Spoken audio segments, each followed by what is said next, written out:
Irmãos queridos, é um privilégio, uma honra poder estar aqui com vocês nesta noite. E eu quero partilhar com vocês o texto de Romanos, capítulo 8. Abra comigo, por gentileza. Romanos, capítulo 8, versos 26 a 30.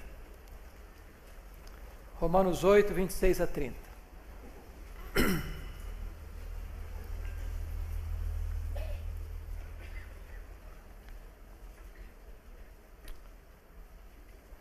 Os estudiosos dizem que a carta de Paulo aos Romanos é como que a cordilheira do Himalaia de toda a revelação bíblica. E se a carta aos Romanos é a cordilheira do Himalaia, certamente Romanos 8 é o pico do Everest. E eu gostaria então de ler com vocês esses versos 26 a 30. Paulo diz assim: também o Espírito semelhantemente nos assiste em nossa fraqueza, porque não sabemos orar como convém, mas o mesmo Espírito intercede por nós sobremaneira com gemidos inexprimíveis. E aquele que sonda os corações sabe qual é a mente do Espírito, porque segundo a vontade de Deus é que ele intercede pelos santos. Sabemos que todas as coisas cooperam para o bem daqueles que amam a Deus, daqueles que são chamados segundo o seu propósito. Porquanto aos que de antemão conheceu, também os predestinou para serem conformes à imagem de seu Filho, a fim de que ele seja o primogênito entre muitos irmãos. E aos que predestinou, a esses também chamou. E aos que chamou, a esses também justificou. E aos que justificou, a esses também glorificou. Amém. O que eu vou lhe falar nesta noite não é uma mera possibilidade, não é uma simples hipótese. O que eu vou lhe falar agora é algo absoluto, é uma verdade inquestionável, irrefutável, irrefragável. E a verdade é esta: nem todas as pessoas que sonham, planejam e desejam vencer na vida, vencem na vida. Isso é um fato absoluto e irrefutável. E eu quero ilustrar esse fato com a saga esportiva brasileira. Vocês se lembram que o Brasil hospedou pela primeira e única vez uma Copa Mundial de Futebol no ano de 1950. E naquela época a imprensa internacional apontava o Brasil como forte candidato a sagrar-se campeão do mundo. Para não frustrar a expectativa da imprensa internacional, o Brasil abriu aquele campeonato goleando o México por 4-0. Empatou em seguida com a Suíça por 2-2. Classificou-se para a fase seguinte, ganhando da então Iugoslávia por 2-0. A partir daí o Brasil tornou-se um grande fenômeno do futebol mundial, porque ele vai para a semifinal e goleou a Espanha por 6-1. Vai para o penúltimo jogo e goleou a Suécia por 7-1. E no dia 16 de julho de 1950, o Brasil entrou no maior estádio do mundo, o Maracanã, com 199 mil torcedores, dependendo apenas de um empate contra o Uruguai para sagrar-se campeão do mundo. Em toda a nação brasileira havia uma certeza inabalável de que o Brasil seria campeão. Nas praças, nas ruas, as bandeiras eram desfraldadas, e o povo cantava e festejava antecipadamente, com a convicção de que a vitória era certa e segura. O Brasil entrou em campo e fez 1-0 no primeiro tempo. Quase que volta para o segundo tempo com a faixa de campeão no peito. Era a certeza inabalável de que a vitória estava garantida. O segundo tempo começa e o Uruguai empata o jogo. Mas o Brasil ainda era campeão do mundo. Porém, antes da partida encerrar, o Uruguai fez 2-1. Maracanã cobriu-se de silêncio, e a nação brasileira de lágrimas, e a expectativa de vitória transformou-se em derrota amarga e fatídica. Eu quero dizer para você nesta noite, entretanto, que este não é o destino do povo de Deus. O povo de Deus não tem apenas expectativa de vitória, o povo de Deus tem garantia de vitória. Nós somos mais do que vencedores em Cristo Jesus, nosso Senhor. O verso 30 é como que um esboço da história. Tudo começa com Deus, lá na eternidade. Quando este Deus se reúne no conselho da Trindade, o Pai, o Filho e o Espírito Santo, e Ele traça um plano eterno, uno, perfeito, absoluto, que não pode ser frustrado. E neste plano eterno, Deus colocou o coração dele em você e em mim, antes de nós existirmos. Ele nos predestinou, Ele nos amou. Mas o verso 30 termina dizendo que este Deus que nos predestinou, nos chamou e nos justificou, é também o Deus que nos glorificou. E você sabe que a glorificação dar-se-á no tempo do fim, na segunda volta de Jesus, quando a história fechará suas cortinas e se abrirá novas para a eternidade. E então, o mesmo Deus que planejou tudo lá na eternidade, vai consumar todas as coisas na abertura desta eternidade, quando a história fechar as suas cortinas. E Paulo então diz: aos que Deus predestinou, a esses Deus também chamou, aos que Deus chamou, a esses Deus também justificou, e aos que justificou, a esses também glorificou. De tal maneira, que se você está em Cristo, você já está no céu. Não importa se o caminho é estreito, não importa se a estrada está juncada de muitos inimigos, não importa se o inferno inteiro levantar-se-á com fúria para tentar destruir você. Na verdade, ninguém pode arrancar você das mãos do Senhor Jesus. Quem garante esse triunfo final não é a sua fé, nem a sua força, é o Deus Todo-Poderoso. O texto que nós lemos vai nos mostrar quais são os passos que o próprio Deus há de dar para nos conduzir à sua glória. E eu quero chamar a sua atenção então para olharmos o verso 26. O primeiro passo é a solidariedade de Deus. Também o Espírito semelhantemente nos assiste em nossa fraqueza. Eu preciso dizer para você que você é vencedor não é porque você é forte. O cristianismo diverge frontalmente da psicologia de autoajuda. A psicologia de autoajuda diz que você é forte, que você tem a força, que você tem o poder, que você é um gigante adormecido, basta fazer cócegas no seu interior e levantar-se-á daí um gigante. Não é isso que a Bíblia diz. A Bíblia diz que você é fraco, eu sou fraco, nós somos fracos. E nós temos muitas fraquezas. Primeiro, nós temos fraquezas físicas. O tempo vai esculpindo em nossa face algumas rugas indisfarçavelmente. As nossas pernas vão ficando bambas, os nossos joelhos trôpegos, as nossas mãos descaídas, os nossos olhos embaçados. Diz os estudiosos que cada fio de cabelo branco que brota na nossa cabeça é a morte nos chamando para um duelo. E eu acho que já tem um exército acampado ao meu redor.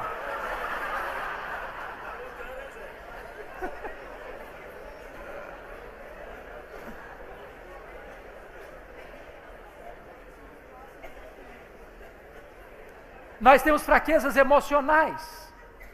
Quantas vezes você já não sentiu-se esmagado por situações, avassalado por sentimentos, atormentado por circunstâncias? Quantas noites indormidas, quantas madrugadas insones, quantas lágrimas grossas rolando pela sua face, e você pensou em desistir da própria vida. Temos fraquezas emocionais. Temos fraquezas morais. Quantas vezes, meus amados irmãos, nós já prometemos com lágrimas para Deus nunca mais reincidir em determinados erros, em repetir os mesmos pecados, e de repente, mesmo honesta e sinceramente prometendo, recorremos nos mesmos erros, porque temos fraquezas morais. Mas temos fraquezas também espirituais, porque o bem que nós queremos fazer, este nós não o fazemos, e o mal que não queremos, esse praticamos. Entretanto, apesar da nossa fraqueza, Deus não nos escorraça, mas o Espírito Santo nos assiste em nossa fraqueza.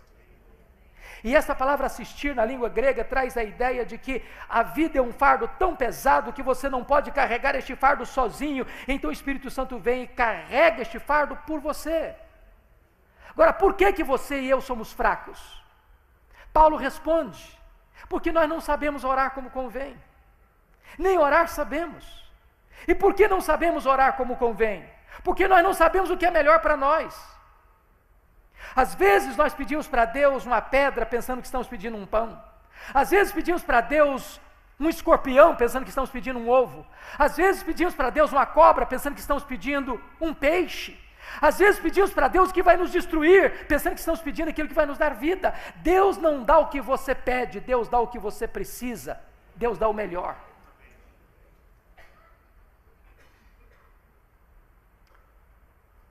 Agora preste atenção. O apóstolo Paulo vai nos dizer um segundo ponto, porque Deus está comprometido em nos conduzir à glória. Não apenas por causa da sua solidariedade, mas também por causa da sua compaixão. Veja o verso 26 ainda. Mas o mesmo Espírito intercede por nós sobremaneira com gemidos inexprimíveis. Eu acho isso magnífico, porque dentro da Trindade você tem dois intercessores. A segunda pessoa da Trindade, Jesus Cristo, é o seu intercessor legal, jurídico, forense, que está à destra de Deus, é o advogado justo. Toda vez que chega uma acusação contra você diante do tribunal de Deus, Jesus Cristo se levanta como seu representante, fiador, advogado, e diz: Pai, esta acusação contra ele ou contra ela não prospera, porque este pecado eu já levei sobre a cruz, e eu já paguei este preço lá no Calvário. Este ou esta não deve mais nada à tua lei, está quites com a tua lei, está quites com a tua justiça, porque a condenação que ele deveria sofrer, eu já sofri, a morte que ele devia morrer, eu já morri no lugar dele ou dela. Por isso a Bíblia diz: quem tentará acusação contra os eleitos de Deus? É Deus quem os justifica. Quem os condenará? É Cristo Jesus quem morreu, o antes quem ressuscitou, o qual está à destra de Deus e também intercede por nós. Mas notem que, em segundo lugar, nós temos um segundo intercessor na Trindade, é o Espírito Santo. Ele é o intercessor existencial. Se Jesus Cristo intercede por nós à destra de Deus, o Espírito Santo intercede por nós, em nós, ao Deus que está sobre nós. E como é que o Espírito Santo intercede por você? De três maneiras. Primeiro, de forma intensa. Olha o verso 26. Ele intercede por nós sobremaneira. É a mesma expressão, porque Deus amou o mundo de tal maneira. Ele é Deus, e Ele emprega toda a sua energia, sua força, os seus atributos nesta intercessão por você, em você, ao Deus que está sobre você. Segundo lugar, esta intercessão, além de intensa, ela é agônica, porque é com gemidos inexprimíveis. E eu confesso a vocês que já li tantos comentários, e já li tantos exegetas, e já examinei esse texto na língua original, e eu entendo que nós não conseguimos nem arranhar a superfície do que Paulo está querendo dizer aqui. O que é um gemido? Um gemido é uma expressão tão intensa de agonia e de dor, que você não articula em palavras. E o Espírito Santo é Deus, e como tal Ele conhece todas as línguas, todos os idiomas, todos os dialetos, de todos os povos, de todos os tempos, de todos os lugares. Ele conhece a língua dos homens, Ele conhece a língua dos anjos. E quando Ele está orando por você, em você, ao Deus que está sobre você, Ele não encontra sequer uma língua no céu ou na terra, ou dos anjos ou dos homens, e tamanha agonia da oração, que Ele geme com gemidos inexprimíveis. É dessa maneira que o Espírito Santo ora por você. Mas não é apenas uma oração intensa e agônica. Em terceiro lugar, a intercessão do Espírito é eficaz. Porque o verso 27 diz que é segundo a vontade de Deus é que Ele intercede pelos santos. O Espírito Santo jamais vai desperdiçar sequer uma oração em seu favor. Todas as orações e intercessões do Espírito em você, por você, ao Deus que está sobre você, estão alinhadas com a perfeita, agradável e boa vontade de Deus. Deus está comprometido em conduzir você à glória. Mas em terceiro lugar, Deus está comprometido em conduzir você à glória por causa da sua sabedoria. Olha comigo o verso 28. Sabemos que todas as coisas cooperam para o bem daqueles que amam a Deus, daqueles que são chamados segundo o seu propósito. Eu gosto como Paulo começa esse verso, porque ele não usa uma palavra de sentido inexato. Ele não diz assim, nós sentimos, ou cogitamos, ou nós imaginamos. Ele diz, nós sabemos. E esta palavra sabemos do grego vem da matemática, é um termo exato, concreto, absoluto. Aqui não é a linguagem da conjectura hipotética, aqui é a linguagem da certeza experimental. Sabemos. E sabemos o quê? Que algumas coisas, que muitas coisas, que as melhores coisas, não, que todas as coisas cooperam para o bem daqueles que amam a Deus. Vamos entender esse verso? Primeiro vamos entender o que Paulo não está dizendo. Primeiro, Paulo não está dizendo que todas as coisas que acontecem com você na sua vida são coisas boas. Ele não está dizendo isso. Com você acontecem coisas ruins. Hoje a minha filha foi assaltada em São Paulo. Graças a Deus, nada de grave aconteceu. Isso não é uma coisa boa. Quando os irmãos de José, por inveja, jogaram-no em uma cacimba, e depois venderam-no como escravo para o Egito, aquilo não foi uma coisa boa. O que o texto está dizendo é que mesmo que alguém faça um mal contra você, e intente um mal contra você, e machuque você, Deus vai transformar isso em bem para você. Segundo lugar, Paulo não está dizendo que as coisas vão se encaixar por uma mera coincidência. Não, Paulo não está dizendo isso. Nós não cremos em coincidência, nós não cremos em sorte, nós não cremos em azar, nós não cremos em determinismo, nós não temos medo de olho gordo, nós não temos medo de sexta-feira 13, nós não temos medo de feitiço. Nós entendemos que a nossa vida está nas mãos do Deus Todo-Poderoso, que nenhum fio de cabelo da sua cabeça pode ser tocado sem que Deus saiba, sem que Deus permita, sem que Deus tenha um propósito. Terceiro lugar, Paulo não está dizendo que todas as coisas cooperam para o bem de todas as pessoas. Ele não está dizendo isso. A Bíblia diz que aquele que semeia vento, colhe tempestade. Aquele que semeia na carne, da carne colhe corrupção. Mas se você ama Deus, se você foi chamado segundo o propósito de Deus, então Deus está com as rédeas da sua vida nas suas onipotentes mãos, e está trabalhando para o seu bem. Agora talvez você olhe para mim e diga assim, pastor, eu acho isso tão bonito na Bíblia, mas não é isso que está acontecendo na minha vida. A minha vida está uma confusão. A minha vida parece um barco no meio de uma tempestade à deriva. A minha vida parece uma lasca de lenha jogado de um lado para o outro ao sabor das ondas. Eu não estou entendendo. Deixa eu dizer uma coisa para você. Se você não está entendendo o que Deus está fazendo agora com a sua vida, você pode entender Deus. Ele é seu Pai e Ele é soberano. E Ele tem tudo sob controle. E Ele ama você. E Ele tem um propósito maravilhoso na sua vida. Quando Albert Einstein veio à América, depois do seu sucesso com a teoria da relatividade, alguns repórteres perguntaram à sua mulher: a senhora compreende a complexa teoria da relatividade pela qual seu marido é tão famoso no mundo? Ela respondeu: não, eu não compreendo a complexa teoria da relatividade pela qual meu marido é tão famoso no mundo, mas eu compreendo o meu marido. Se você não entende o que Deus está fazendo, você pode entender Deus. Ele é seu pai e Ele ama você. Gary Chapman é um autor muito conhecido aqui no Brasil. E ele conta uma experiência interessante da sua infância. Quando ele era criança, ele estava brincando aos pés da sua mãe, e a sua mãe estava fazendo um bordado. E ele olhou o bordado da mãe de baixo para cima pelo avesso e disse: mamãe, que coisa feia é essa que o senhor está fazendo? Linhas soltas, não havia beleza, não havia harmonia, não havia propósito.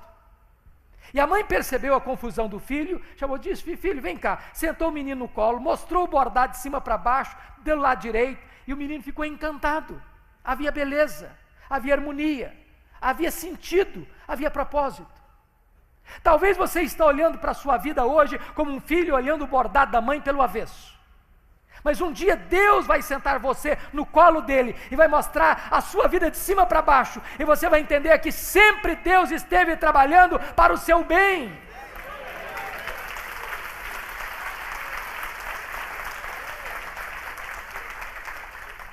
Talvez você olhe hoje e diz: meu Deus, eu não estou entendendo. Sabe, foi isso que Jó disse para Deus.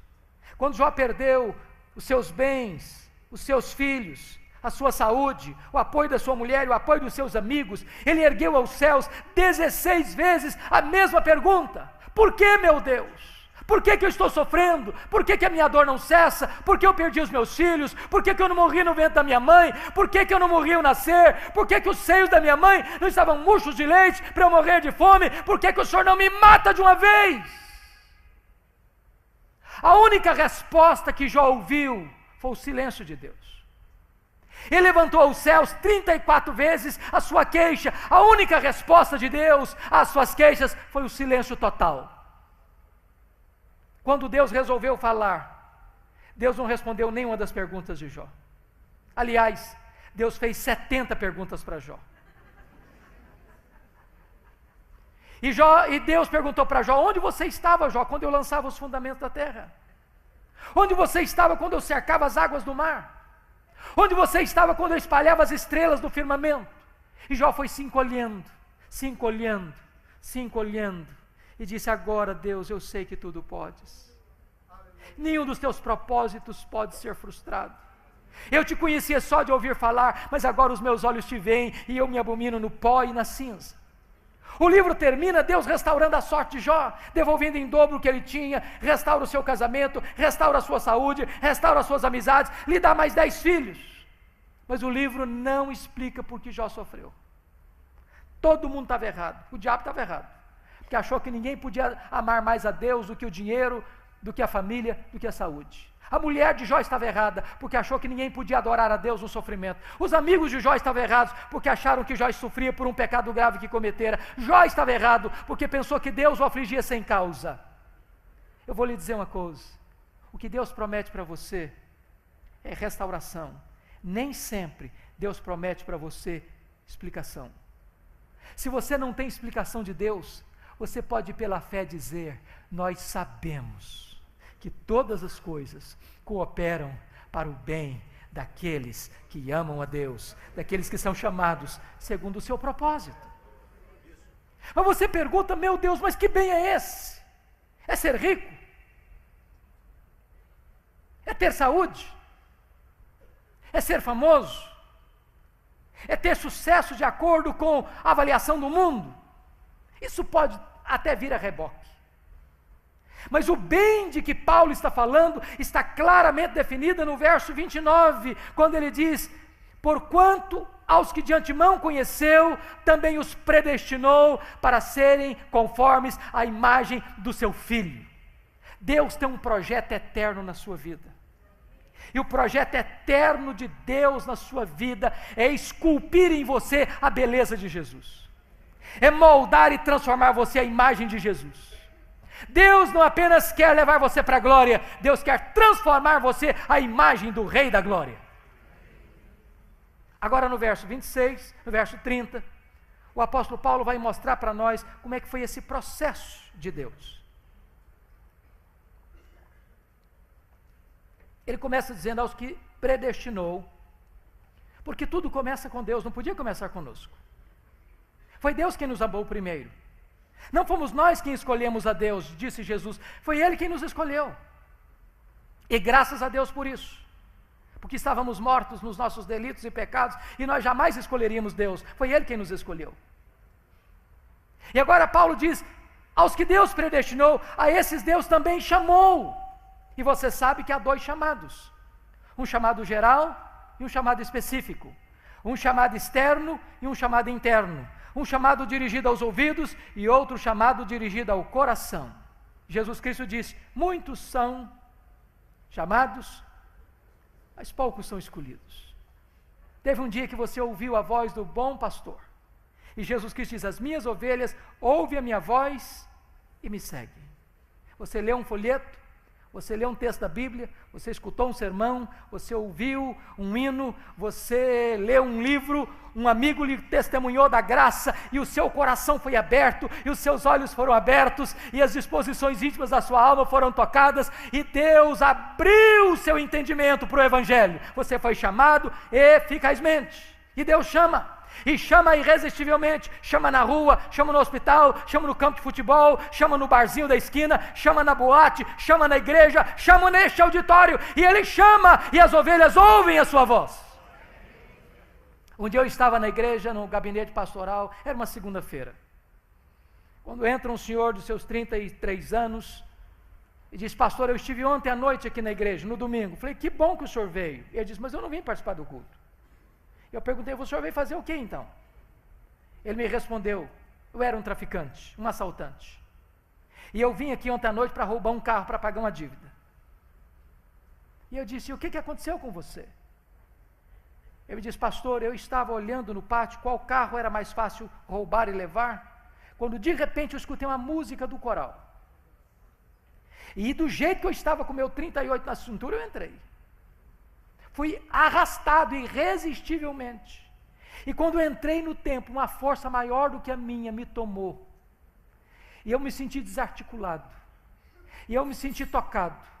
E o meu coração foi impactado. E os meus olhos se arrebentaram em lágrimas. E eu fui tomado de convicção de pecado. E eu saí chorando para casa. E a minha mulher me perguntou, Ricardo, o que aconteceu com você? Alguém machucou você? Eu disse para ela, não, mulher, aquele homem que você conhecia até ontem morreu. Hoje eu sou uma nova criatura. Deus mudou a minha vida.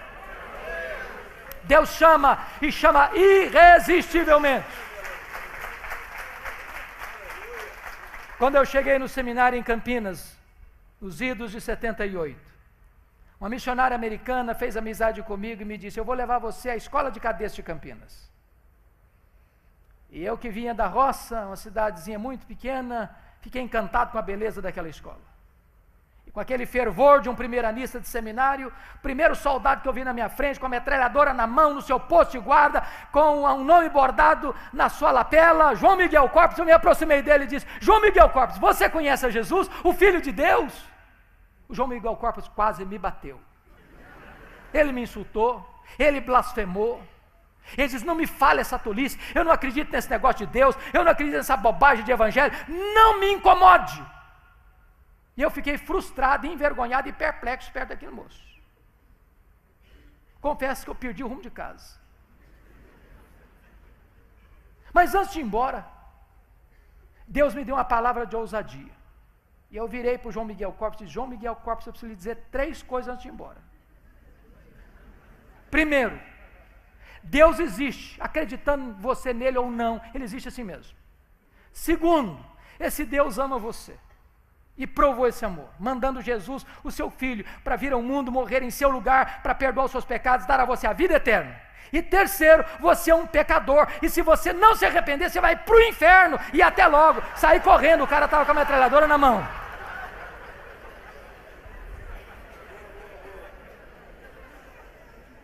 O que eu jamais podia esperar, é que a missionária voltasse ao seminário no dia seguinte.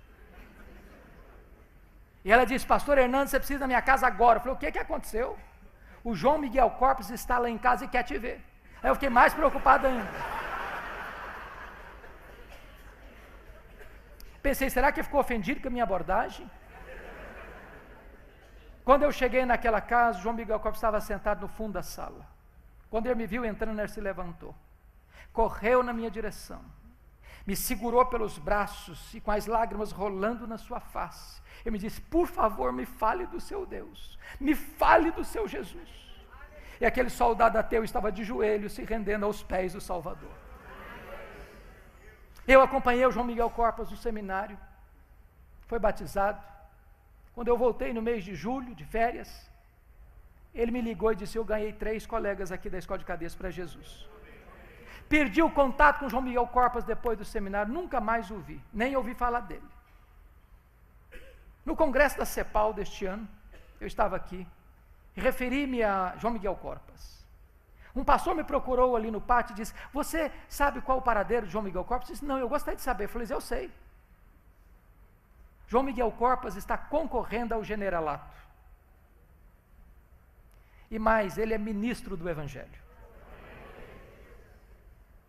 Na terça-feira eu cheguei em Campinas, na LPC, abri meu computador em e-mail de João Miguel Corpus. E ele disse: pastor Hernandes, eu quero dizer uma coisa para você. O seu trabalho no Senhor não foi em vão. Eu quero encontrar com você esta semana. Naquela mesma semana eu fui pregar na Igreja Presbiteriana de Vila Mariana. Lá estava o João Miguel Corpus com a sua esposa, ministro do Evangelho, salvo por Jesus Cristo. Deus chama. E chama irresistivelmente. Aos que Deus chamou, diz o apóstolo Paulo, a esses também justificou. E aqui está o coração da Bíblia. Se eu não entendo o que é justificação, eu não entendo o projeto de Deus para a minha vida. O que é justificação? Permitam-me detalhar esse assunto. A Bíblia diz que todos pecaram e destituídos estão da glória de Deus. Não há justo nenhum sequer. Todos se extraviaram como ovelhas. E a Bíblia diz que todos nós temos que comparecer perante o tribunal de Deus para dar conta da nossa vida. Grandes e pequenos, homens e mulheres, jovens e crianças, doutores e analfabetos, religiosos e ateus. E a Bíblia diz que naquele grande dia do juízo, Deus, o Senhor vai estar assentado no seu trono, o Senhor Jesus, e os livros serão abertos, e nós vamos ser julgados segundo as nossas obras. E naquele dia do juízo, testemunhas levantar-se-ão contra nós. Por exemplo, as nossas palavras. A Bíblia diz que você vai dar conta no dia do juízo por todas as palavras frívolas que você proferiu. Você se lembra de todas? Já perdeu a paciência alguma vez? Você já ficou destemperado emocionalmente alguma vez? Você já xingou alguma vez? Já falou palavrão alguma vez? Já contou piada imoral alguma vez? Ah, você talvez não se lembre, mas Deus registrou tudo isso. E você vai ter que dar conta no dia do juízo. Segundo lugar, a Bíblia diz que você e eu vamos ser julgados pelas nossas obras. O que você fez, seu pai não viu, a sua mãe não viu, seu marido não viu, sua esposa não viu, seu pastor não viu, seus vizinhos não viram, a igreja não viu, Deus viu. Aquilo que você fez atrás das cortinas, nos bastidores, nas caladas da noite, Deus viu. Aquilo que você fez e o braço da lei não alcançou, Deus viu. Aquilo que você fez escondido vai ser proclamado aos eirados. Mas a Bíblia diz que Deus vai julgar a cada um pelas suas omissões. Diz lá Mateus 25, 31 a 46, que quando o Senhor vier na sua glória, Ele vai se assentar no seu trono e Ele vai julgar as nações, vai colocar uns à sua esquerda, outros à sua direita, e vai dizer aos que estiverem à sua esquerda: apartai-vos de mim, malditos, preparado para o fogo eterno, preparado para o diabo e seus anjos. E você vai perguntar: mas o que essas pessoas fizeram de tão horrível? Sabe o que fizeram? Nada. Só deixaram de fazer. Tive com fome, não me deste comer, tive com sede, não me deste beber, tive nu e não me vestiste, tive doente e não foste ver-me, tive preso e não me visitaste, forasteiro e não me abrigaste. E eles vão perguntar: mas Senhor, quando te vimos assim? Todas as vezes que fizeste um desses pequeninos, a mim o fizeste. Todas as vezes que deixaste fazer, a mim deixaste fazer. Em outras palavras, você pode estar dentro da sua casa, não falando mal de ninguém, não fazendo mal para ninguém e cometendo um terrível pecado de omissão. Quem sabe que deve fazer o bem e não faz, nisso está pecando. Mas o que é mais grave é que a Bíblia diz que no dia do juízo Deus vai julgar o segredo do coração dos homens. Deus vai julgar os nossos desejos e pensamentos. O tribunal de Deus tem competência para julgar foro íntimo. É por isso que quando Paulo, em Romanos 7, chegou ao 10º mandamento da lei de Deus, ele entrou em desespero, ele reconheceu que era pecador. Sabe por quê? Porque os 9 primeiros mandamentos da lei de Deus são mandamentos objetivos, que qualquer tribunal da terra legisla e julga. Mas o 10º mandamento é subjetivo, é foro íntimo. Não terás outros deuses, não farás para ti mais escultura, não tomarás o nome do Senhor teu Deus em vão, guarda o dia do Senhor, honra teu pai e tua mãe, não matarás, não adulterarás, não furtarás, não dirás falso testemunho. Qualquer tribunal da terra legisla e julga, mas não cobiçarás. 10º mandamento é subjetivo. Só Deus conhece, só Deus vê. Você pode ter uma auréola de santidade na cabeça e um coração podre. Quem pode escapar deste filtro, deste pente fino do tribunal de Deus? Segundo os psicólogos, passam pela sua e pela minha cabeça 10.000 pensamentos por dia. Quantos deles nós teríamos vergonha, só na semana que está se findando, de projetar aqui nessa parede? Talvez você possa dizer assim, bom, mas eu vim para um congresso para dar uma aliviada na minha cabeça, esse pastor começa a falar de pecado, é dose para elefante um negócio desse? Talvez você pense assim, bom, o senhor está equivocado, eu sou gente boa, está pensando o quê? Sou um bom marido, sou uma boa esposa, sou um bom crente, sou um bom pastor, sou um bom empresário, sou um bom patrão, sou um bom empregado. Eu acho que Deus está muito feliz de me ter na igreja dele. Deixa eu dizer uma coisa para você. Você é muito mais pecador do que você imagina. Muito mais. Deixa eu ilustrar isso. Vamos imaginar que você seja muito acima da média, mas muito acima da média. Vamos imaginar que durante um dia inteiro você não peque nem uma vez por palavras. Durante um dia inteiro você não peque nem uma vez por obras. Durante um dia inteiro você não peque nem uma vez por omissão. Durante um dia inteiro, dos 10.000 pensamentos, você tem 9.997 pensamentos bons. Só 3 pecaminosos. Você já seria quase um anjo ambulante. Mas se você tiver 3 pecados por dia, no final de um mês você terá 90 pecados. No final de um ano você terá 1.080 pecados. Vamos arredondar para 1.000? Se eu tivesse só 3 pecados por dia, eu estaria com 53.000 pecados. Eu pergunto a você, imagine a cena de um réu assentado na cadeira, no dia do seu julgamento, e o promotor, o advogado de acusação, provar pelos autos do processo, que aquele réu cometeu 53.000 violações da lei. É uma causa indefensável. Mas nos tribunais da terra se suborna juiz, se compra testemunhas, mas quem pode subornar o supremo juiz de vivos e de mortos? Quem pode corromper o tribunal de Deus? Mas deixa eu lhe dizer, você não precisa ter 53.000 pecados para não entrar no céu, não. Se você tiver um pecado só, você não pode entrar no céu. Você sabia disso? Você sabia que só gente perfeita entra no céu? Só gente perfeita entra no céu. A Bíblia diz que se entrar pecado no céu, o céu não é céu mais. Nada contaminado vai entrar lá. Talvez você possa até dizer, pastor, mas eu não concordo com essa ideia não. Eu faço tanta coisa boa. Deixa eu dizer uma coisa para você. Você pode até fazer coisa boa, eu acredito nisso. Só que você não consegue atender à exigência absoluta de perfeição. Sabe por quê? A Bíblia diz assim, se você guardar toda a lei e tropeçar num único ponto, você é culpado da lei inteira. Maldito é aquele que não perseverar em toda a obra da lei para cumprir. Vamos ilustrar isso. Imagine que você chegasse na sua casa para fazer um grande omelete para a família inteira. Pega 10 ovos na geladeira. Bota uma grande frigideira no fogo. Quebra o primeiro, o segundo, o terceiro, o quarto, o quinto, o sexto, o sétimo, o oitavo, o nono, a gema vermelhinha. Quebra o 10º, o ovo estava podre. Pergunta a você, quanto omelete você estragou? Mas só tinha um ovo estragado. Só que você comprometeu o padrão da perfeição. Se você comete um pecado, você não atende mais à demanda da perfeição. Aí você pode estar pensando, pastor, se o negócio é desse jeito, então eu estou frito. É isso mesmo, você está frito. Não há chance, não há esperança, não há saída para você. Você não pode ser salvo pelas suas obras, pela sua religião, pela sua igreja, pelo seu pastor, pelo seu missionário. Você não pode ser salvo pelas suas virtudes, pelos seus méritos. Não pode. Mas eu tenho uma boa notícia para você. Aleluia. Uma boa notícia para você. Aquilo que você não pode fazer, Deus fez por você. Deus mandou Jesus Cristo, seu Filho, como seu representante, como seu fiador, como seu substituto.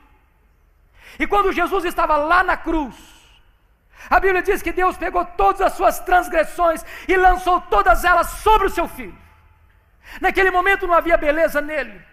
Naquele momento ele foi enfermado. Naquele momento ele foi traspassado pelas as nossas iniquidades e moído pelos nossos pecados. O sol escondeu o rosto dele. O Pai não pôde atendê-lo.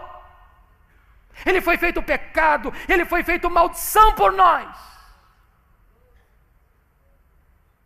Mas quando o inferno pensava que estava tendo grande vitória sobre ele, Jesus lá na cruz, esmaga a cabeça da serpente, triunfa sobre os principados e potestades, e pega esse escrito de dívida que era contra nós, e o rasga, e o anula, e o encrava na cruz, e dá um grito, tetelestai, está consumado.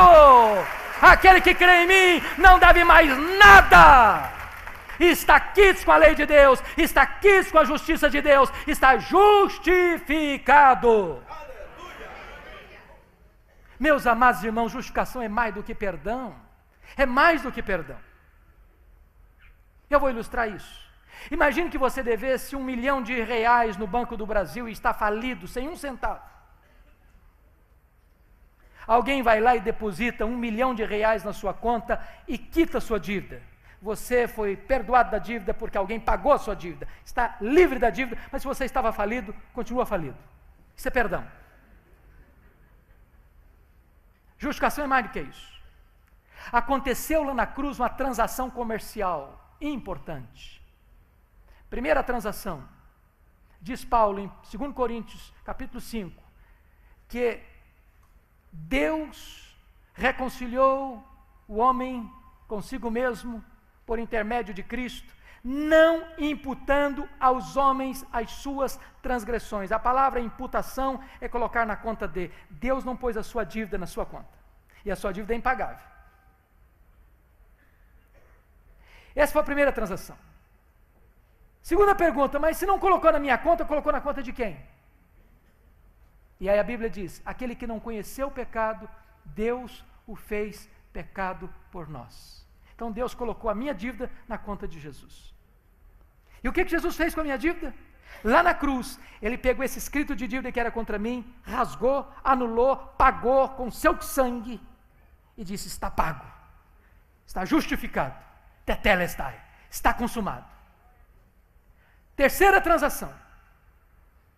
A Bíblia diz que aquele que não conheceu o pecado, Deus o fez pecado por nós, para que nele nós fôssemos feitos justiça de Deus. Imagine comigo a seguinte cena.